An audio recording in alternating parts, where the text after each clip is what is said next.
Hello, everyone. Legal Insights, DEI for Real. This is our third or fourth session. Welcome, welcome. And I am moving my screen around. Sorry, guys. Moving this up. There we go. Boop. This is us. Chris Jones, Spectra Diversity, Nancy Schick, third year conflict resolution. Spectra, we have an assessment, the only assessment that is for both the individual and the organization at the same time, and also has open-ended questions where people can type in as much as they want to type in. We ask them to share examples and stories. So it's qualitative, quantitative, individual, and organization. And today we're having a giveaway, but must be present to win. Giveaway at the end. So that's me and Nancy. And hi, Want to I'm introduce still yourself? letting people in. So sorry. Oh, sorry. I'm Nancy. No, it's no problem. We can manage lots of things. Obviously I work in conflict resolution, so that is part of what I do. We deal with what shows up, right? I'm an employment attorney and mediator. Been doing the employment law work for 23 years at this point, and have been mediating since about 2005. But I also did that when I was working in human resources. I was a human resources supervisor and employee relations representative. That is where I got my bug for employment law. And so I work with a lot of employers that are trying to navigate the new realm of DEI.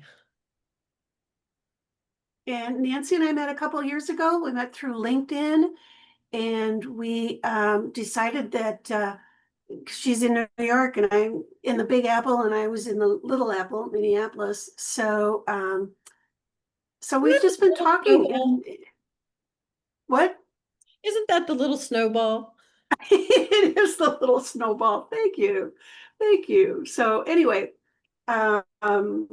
this seemed like a good topic for us to tackle together because it's DEI and for real. We want to reassure you today that you're not crazy with all the stuff that's going on. Provide a little bit of education, activate you in what things you can do and not do, and so that you can become better inclusive leaders. So today is employee resource groups, and they're known by a number of names, but ERGs, employer research, they're voluntary employer-sanctioned groups designed to enhance diversity. Oh, you can read it yourself. Also called affinity groups. And yeah, it's today. That's what we're talking about, what you can do and what you should not be doing. And we want this whole thing to be interactive. So if you've got something to talk about or a question to ask, feel free to raise your hand. So this is to start out, just for us to kind of level set where we are. What ERGs have you been involved in, either as a participant, if you were in-house working for a company, or if you were a consultant or human resource person, where you acted as a leader helping to set it up? So Nancy, if you could get us started on this, but I hope you've used Slido before, but go ahead and type what kinds of ERGs you've been in.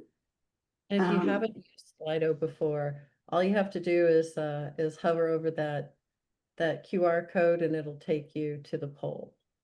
Take you right there? Yeah, or you can use as you can see, the slido.com right there. Women, LGBT. Yep. Okay, people are figuring it out. So they're popping up. And I have, there's one colleague of mine that has a ERGs, women, and what they did is they would have, anybody could join the ERG, but what they did is the last 15 minutes were women only. So they could talk about breast pumps, or, really issues that were very specific to women. And apparently, well, we'll talk about that. They have to be open to all for the entire time. So a Christian one, people of color, Black, Asian. Excellent. Hispanic heritage, veterans, disability. Boy, there's a lot. Another disability. That got big and green. Thank you. All right, I'm going to, you kind of have a picture of this in your mind, Nancy? I do, and it's really interesting because I hadn't realized how I had been involved in some of these even well into the early parts of my career. So thank you all for sharing. And I think that's another one of those examples of we just get involved in things, and unless we stop and think about them, we're not aware of the influence that they've had on us. Not as much intentionality. Right. So this I thought was pretty good, because amidst all the noise, executives, this is a recent 2025 benchmark study, and 85% of executives remain committed. And I thought that was really good and positive. And then in terms of the funding, and this is the same study, 58% no change in funding for what they're doing with DEI. This is DEI, not ERGs. 23% increasing and just 19% decreasing. So I think, there's a lot of doom and gloom out there right now, but I think I see this as sort of positive. I do too, but I will chime in that, one of the things that remains to be seen is how this will play out next year, because a lot of the budgets had already been allocated.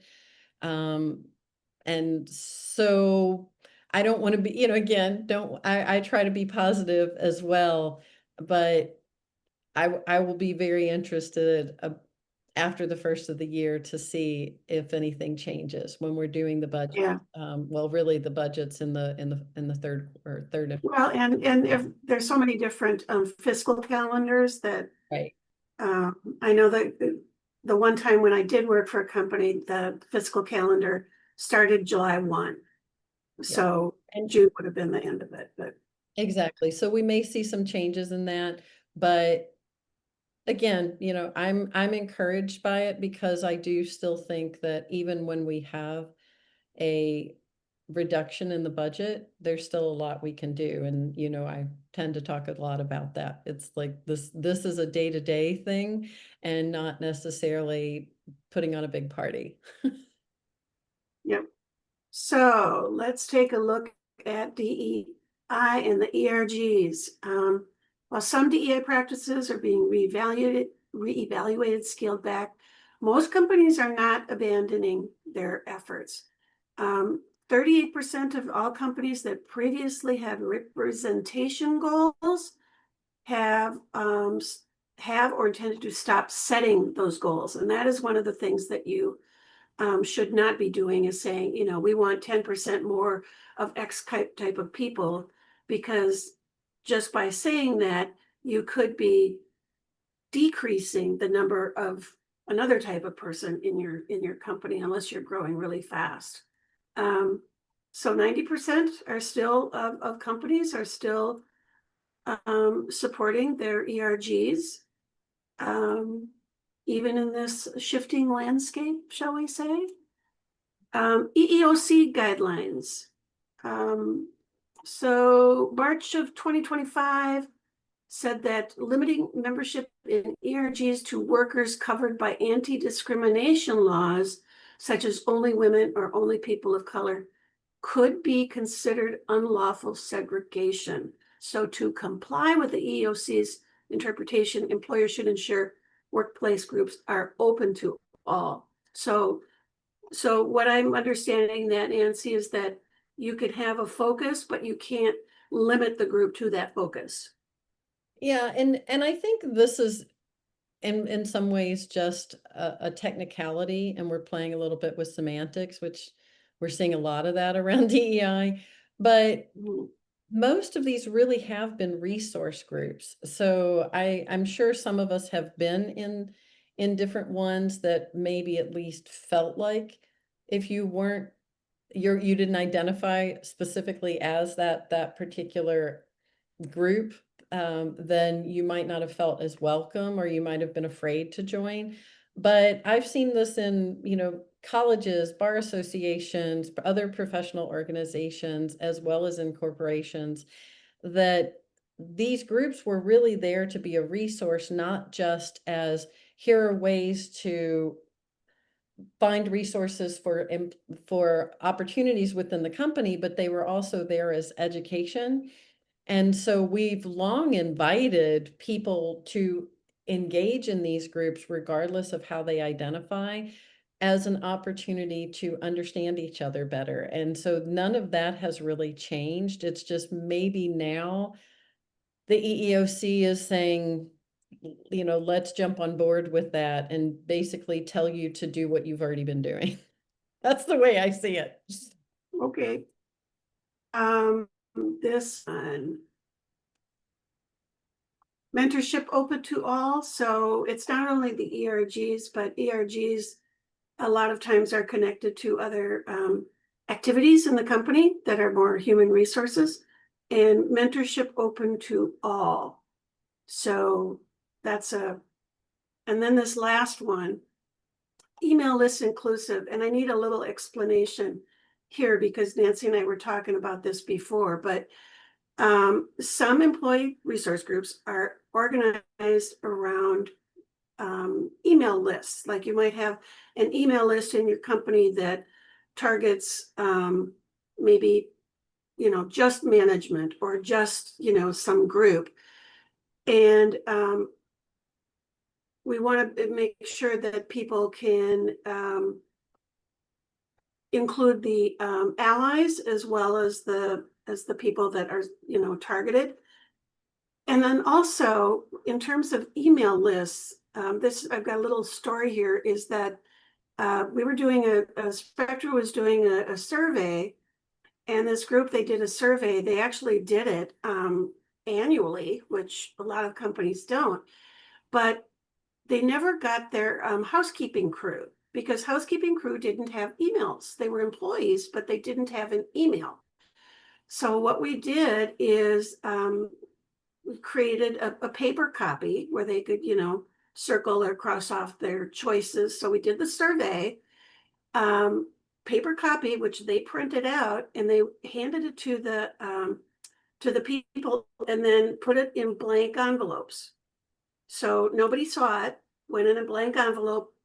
I got at Spectra this mailing of a bunch of paper copies, entered the data in, and lo and behold, the housekeeping staff had all kinds of things that they wanted to say. They had stories. There was in the open-ended question part, they had terrible stories of overt racism, because a lot of the housekeeping staff identified as Black in their in the demographic portion of it. So when you're doing this, keep in mind that not everybody that's an employee has an email address. So find ways, to include the non-email people. And I think that's a really important point, and recognizing also that often it is some of those positions that are more isolated from the culture, right? And the day to day, and that's including your remote workers, right? We have to make more of an effort to be inclusive when we're in these organizations that are kind of siloed already.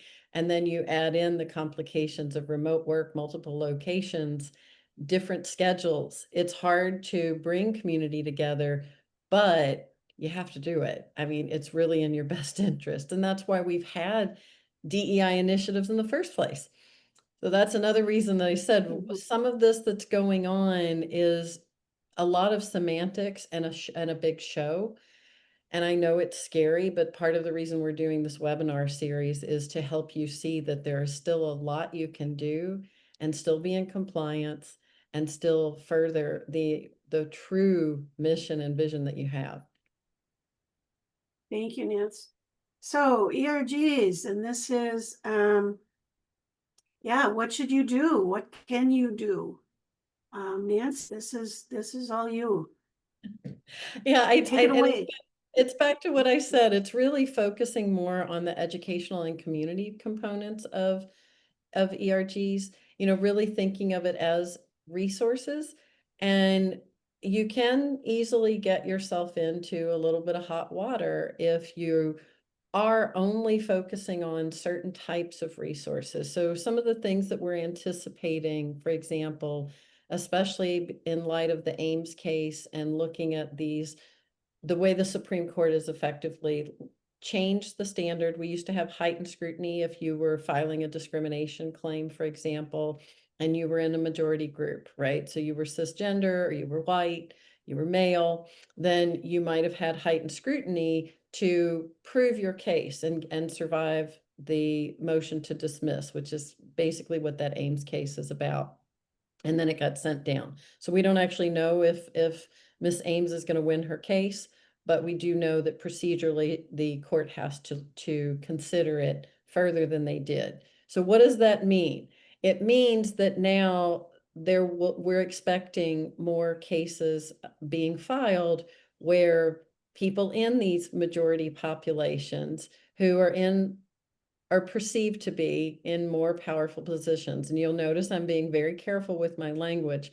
It's because this is what is being addressed at these levels. This is why a lot of the DEI has been attacked, because of these nuances. And it doesn't mean that white privilege doesn't still exist. It doesn't mean that male privilege doesn't still exist. But what we're asking people to do is make sure that you're being inclusive first and foremost. So if you're in an employee resource group and you're excluding anyone, especially if it's based on any of the Title VII categories, then you are discriminating.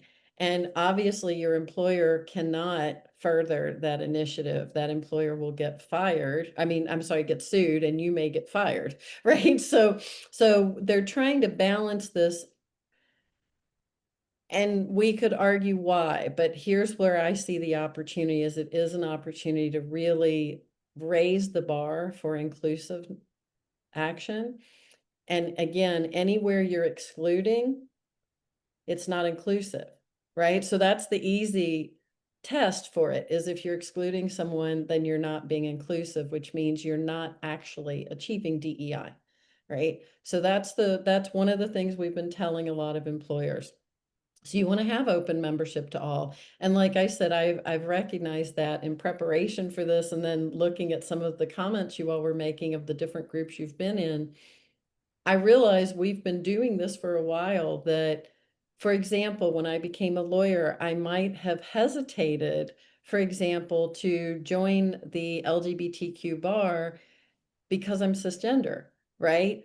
But what I've learned over the years is, of course, this is a community that we want to engage with and learn more about. And this is how we all do. You know, I might have been hesitant to join the Black Bar Association because I'm not Black, but I learned more about the issues that people are struggling with. And the more I understand the lived experiences of people, the more I can be better at DEI initiatives, right? About being more inclusive. So that's where some of this is so nuanced. And ultimately, I try to give those simple rules, which is, again, if you're excluding, then you're not achieving inclusion. So that's the first thing. And that's why it keeps coming up. Do not exclude. And then when we're talking about the educational and community components, we're talking about, again, building a community where you understand the lived experiences, learn how to listen, even when you don't agree. These are all great skills that you can develop in these ERGs. And then educational components and sharing resources might still be, hey, how do you get funding for for some sort of program you want to attend? Does the employer offer a stipend for certain professional development that's targeted to certain communities? Can you get grants? Like, this is where you can do all of that, but you just have to do it in a very neutral way. And the more that you're laying it out in that neutral way, instead of what some programs, and I have witnessed it, understanding as a lawyer, I see the worst of things because they wouldn't get in my office if somebody hadn't had a misstep. But some of the things that I've seen, it is where there were exclusions, right? Where they wouldn't let certain people into the group. I have seen job postings go out and the hiring committee specifically said no white men. That's why we're where we are, right? Because the moment you start excluding people, then the group that's being excluded is going to fire back. And if they're the ones that are in the more powerful positions, they're also in the more powerful position to fire back. So that's why we're looking at this from a more neutral standpoint of inclusion means all. And that I get it. Like you go, why would we want to empower people that we view already having power? But this is where I literally was having this discussion with friends last night is I'm not a monolith just because I'm white, female of a certain age. I don't speak for all white women my age, right?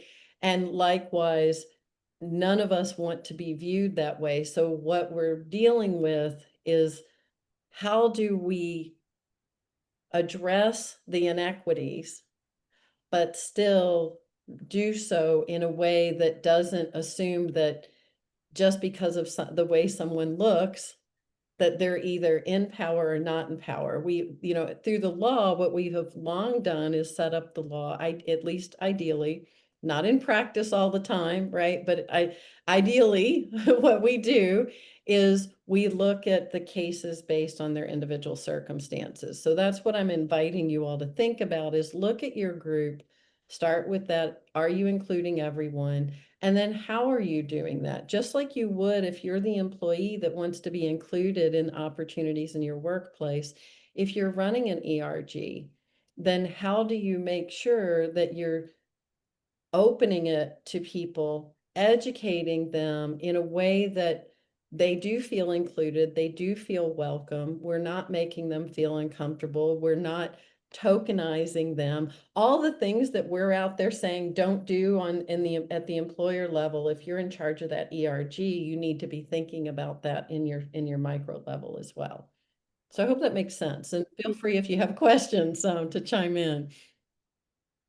So let's get to the activate part.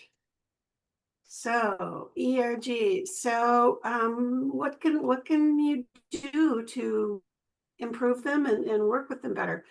One thing you can do is you collect data, employee opinion surveys. You can track the involvement of new employees versus existing employees in terms of ERG participation.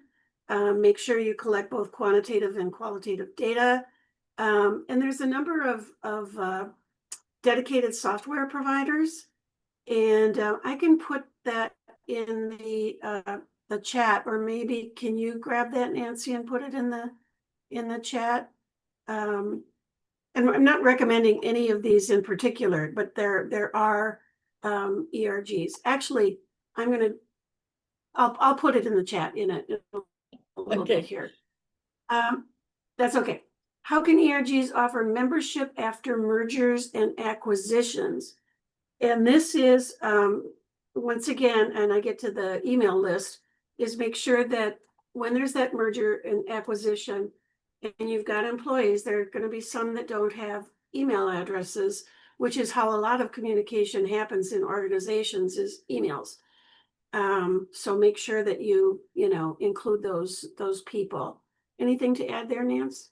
I'll just remind people that there are a lot of systems that will send the same information out via text message. I do have a lot of clients that have remote workers or on-site field workers, right, where they're out all day, and you know, they're elevator mechanics and locksmiths and different things like that, and they use text messaging to communicate. So that's another thing to just look at. You know, almost everybody has a cell phone these days, but you have to be mindful of that as well. And that's part of the inclusion, right? That's part, like, we're not just talking about the Title VII categories and age and some of the categories of discrimination that have been more overt over the years, but we're also looking at economic situation, right? Because you want to make sure that people don't feel excluded based on their situation, I guess you could say, if we're talking about having a cell phone, assuming that people have mailing addresses. You know, we have people that go to work every day that live on a park bench. So just being mindful of who you have in your groups. Yeah, we also had, in addition to the housekeeping group, we've done a few construction companies. And I call them their boots on the ground, but you know, the laboring people, like the management have emails, but a lot of the worker bees did not. And yeah, you need to make sure that you include everybody, no exclusion, all inclusion. Yeah. Go ahead, So Nancy. I was just going to say, Raven, did you want to speak? Was there a question? Sorry. I think there may be. No, no, I didn't. Sorry. Oh, okay, no problem. Okay, Just want so to make sure we didn't miss you if you had something you wanted to share. guidelines for an ERG budget. This is a kind of can be a big one, but one thing is to fund groups at the enterprise level. And this is what some companies do, fund it at the enterprise level, and then depending on how many people are in each ERG, they get a portion of that is representative of the size of their group. So everybody gets the funding, and then it's just divvied out depending on how many people are in a group.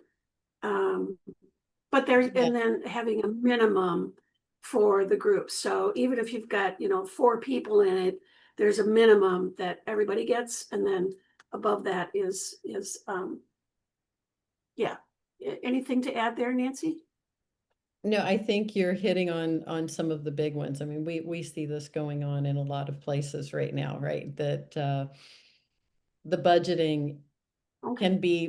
can be interpreted, right? Because we know that we've had Supreme Court cases that say money can be speech. So you have to be mindful of that as well, of how you're allocating the budget. Be very, very careful to make sure that it is laid out in a fair way that can't be deemed biased, right? That's why some companies will just say every group, regardless of how large, is going to get the same budget. But that's something to probably talk over with your legal counsel.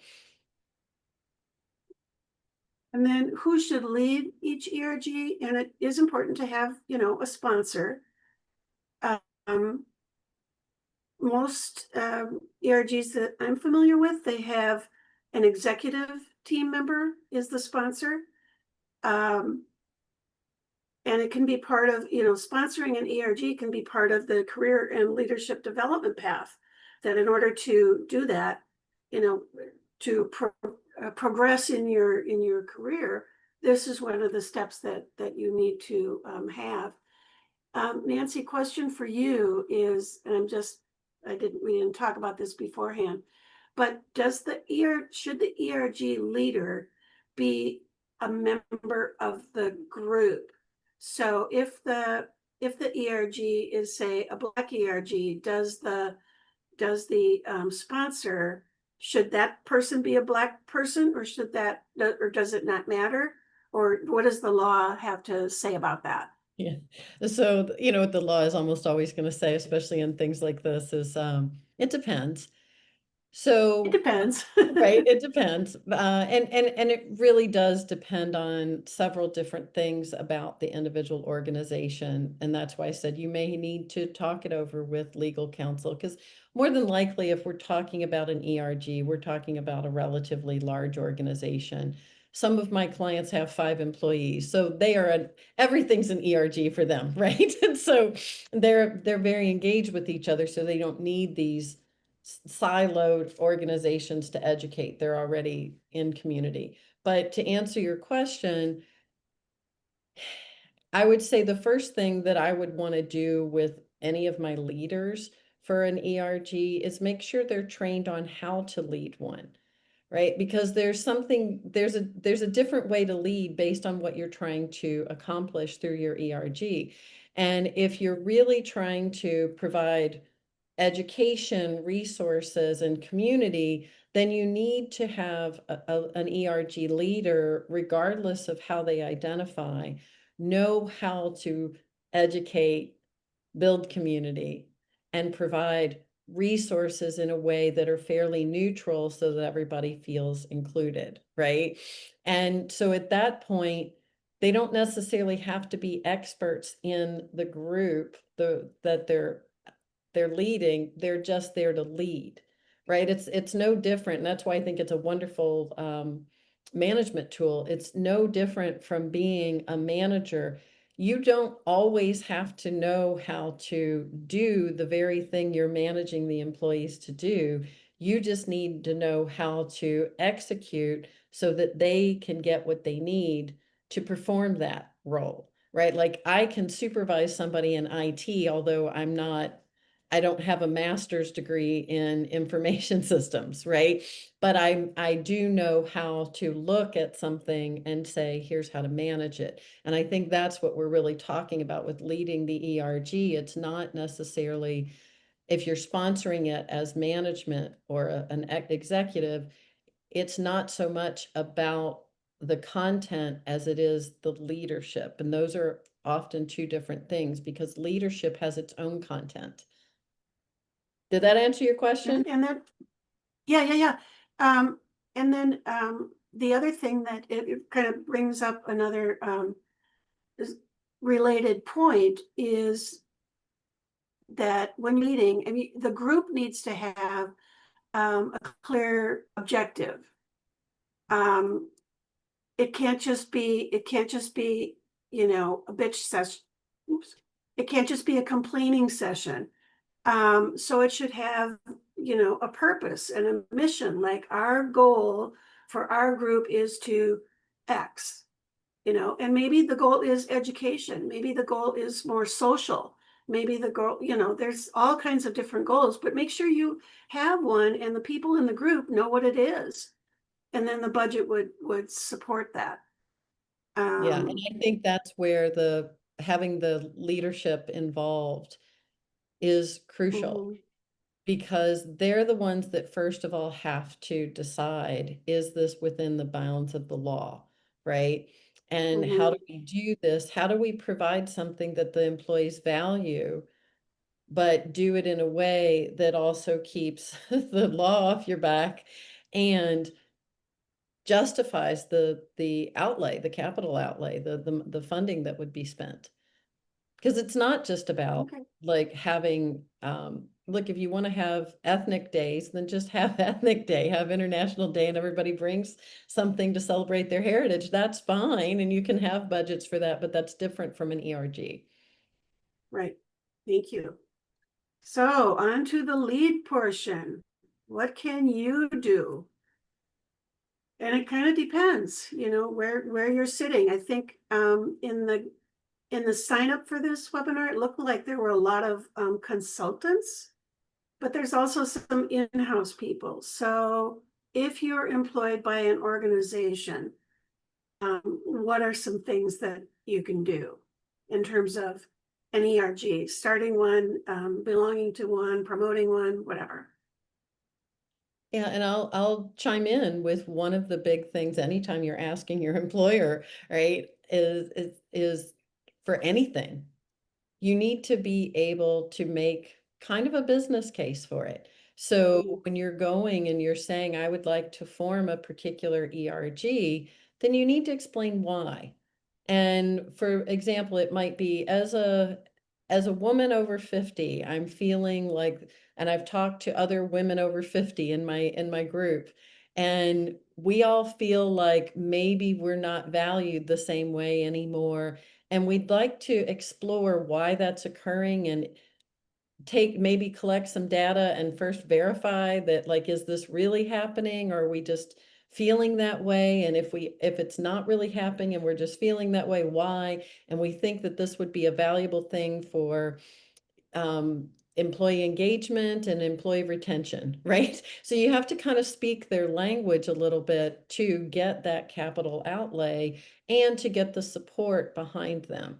It doesn't mean that you have to get too corporate with it, but it would be the same thing if I were trying to speak to you and get you to donate to me, right? Something, and you're not interested in that particular issue, right? So you need to sell me on it. And everything in these conversations is about marketing and persuasion. And I know that sounds really icky to people, but this is just the way humans are. You have to help them see what's in it for them to get their buy-in. And I love what you said. Of course, I'm all about the data collection. And in all other areas of the business, the executive level make decisions based on data, their sales forecast, their production goals and quotas and costs and all that, and this should be in a way no different, you should have ERG data and you should have people data, so that you know what everybody's thinking and feeling and so you're not blindsided by a situation that could have been prevented. And then this one, if you're a trainer or a consultant, what can you do to promote and work on ERGs, make them more beneficial? Yeah, and I think the first thing is to collect the data, right? So it is. Chris didn't tell me to say this, okay? But I can definitely see that that has long been one of the big points of contention and areas where employers misstep is that they really are trying to fix the wrong problem, or they're not as aware of what's going on in their organization. So maybe they're not even fixing a problem at all that is brewing. So having data collection on at least annually to kind of take the temperature of your workforce will help you. And if you're a consultant, you're probably in that conversation, is focus first on the data. And then if you're training and consulting, what do you do around ERGs is possibly use them as one of your suggestions of a way to address certain issues. But I would say usually it's going to be first, there's a true issue that's been identified where some people feel excluded and feel like they're having difficulty being fully integrated, given opportunities, that they feel the inequities in the workplace.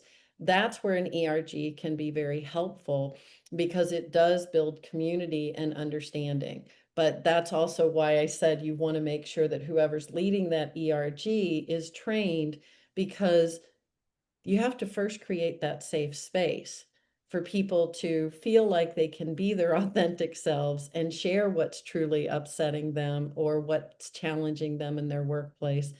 And if you just have a place where people go and complain, you're not doing anything. Like, they can go home and complain to their family members. And if you're not like what in my world, we call that gossip. If you're just complaining and you're not complaining to somebody that can do anything about it, you're just gossiping. And gossiping doesn't lead us to solutions. So that's why I said you have to look at this from a solutions-based approach, right? Because that's the language that employers hear, right? That's the language that most people don't necessarily use. They just want to see it fixed, but they're not thinking about why it benefits you. And that's why I often say employment is a partnership. You have to be thinking on both sides of the relationship. just like you would in any relationship. It's for mutual benefit. And if that mutual benefit's not there, that's a different story. You might actually want to be looking for a different job if you don't feel like that's there. And I've got two short little stories. One about, knowing what your employees are thinking and feeling and doing, and connected to ERGs. One is, I had a colleague who was called in to do some race training for an organization. And that was something that she did, so she could do that. But she says, well, why don't we measure first? And measured, took an assessment, and they actually did not have a race problem that showed up in the data at all. What they did have was a generational problem. Their baby boomers and their millennials were button heads, and that showed up. The other example is, and this goes to leadership, when an organization separates their employees to executive leadership, management, direct people that directly report to somebody, and they have like 3, 4, 5 levels.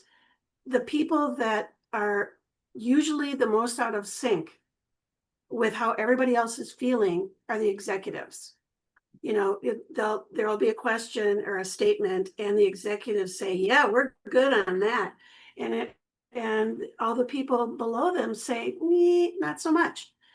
So it is important to collect the data, but collect it vertically, not horizontally. If you collect a horizontal set of data, you're getting what all the managers think, what all the executives think, what all the boots on the ground think. Collect it this way. Collect a vertical slice rather than a horizontal slice, and you'll get a better picture. So that's that. And I have to say that just want to throw in there, based on what you're saying, Chris, that when we're talking about ERGs, I think we do generally think of them in terms of those Title VII categories and the protected classes, right? And that's really where they started in the 70s, when there was more integration of workforces, and people were struggling with that, right? They'd had no skills for dealing with women in some industries, for example, and so on.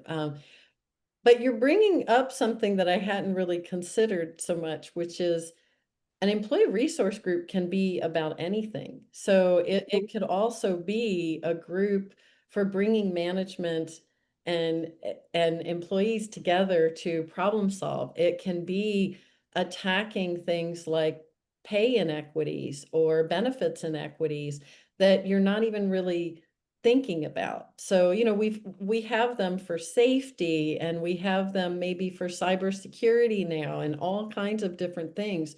So don't be afraid to also think about ERGs that way, because that is a way of bringing people together and creating inclusion without necessarily singling it out as how do you identify, right? And I really feel like that's a great way to bring people together, is have them committed to causes regardless of your background and your identity. So it's something else to consider. That brings to mind another story about because it's really the connections and getting to know people is, whether you're an ally or a member of the group, or wherever you are. So I was chairman of the board for an association, and we had a big banquet, and we had several lunches. So for one of the lunches, I told the board, I said, well, board members, we cannot sit together. I need one board member at each table. There were tables of 10 round tops, or round tops of 10. And I said, so that everybody can meet 9 people, and 9 people at least get to know one board member. And the board was so mad at me, but it turned out great, because everybody, there were business cards being shared, and, well, here, if you have a problem with that, you can call the board, and people got, it was great. But sometimes you have to, and I don't know if that was legal or illegal, but that's what we did. But sometimes it's a hard thing to promote, or to push forward. So this is the end of our official presentation. So I want to know from the people that are with us, what would you commit to in terms of ERGs and inclusion? What are you going to do? This is your little promise just to us. We don't know who's going to type what, but what would be your commitment to ERGs and inclusion, if you have any? That would be great. Collect data. Ooh. Yay. Yes. Yes. Stay the course. Yes. Excellent, because some people are doing a darn good job, so keep doing it. I don't see anybody else typing, and we're getting to our time limit, so I am going to move on. Here's some resources for you. I did find an ERG ebook from Affirmity, and I looked at it, and it looked pretty good. So we will put this in. I'll put it. I'll create a post-meeting email wrap-up and send this list to everybody. So join the inclusive leaders movement. Our next topic, and this is in 2 weeks because I had a little bitty screw up for last week. So the False Claims Act, and this is going to be a big learning curve for me because I have no idea what it is. I bet Nancy does though. So False Claims Act is July 21st. And DI statements, working from home, and having a go bag. Those are our next topics that we've gone through September. If you have a topic that you would like to see, you can put it in the chat. And it's time for donation. Must be present to win. What are we donating, Chris? Well, we're donating assessments. We have our assessment. It's the only one validated one that measures both the individual and the organization in one survey. We have it in English, Spanish, and French. And what does it measure? It measures management, culture, and the 3 Ps, policies, practices, and procedures. That's the org level and beliefs, your individual beliefs, and your interpersonal skills. So that's what we measure. And then we cross-reference that with race, ethnicity, age, gender identity, sexual orientation, mental and physical ability, and veteran status. And we added religion, which is showing a number of things. So must be present to win. And I have a little thing here that, let's see, who is going to win? And it will be, I have Amy Knight. Are you still here? Let's see if Amy's still here. Yes, Amy's still here. Amy, you're the winner, chicken dinner. Oh, thank you so much.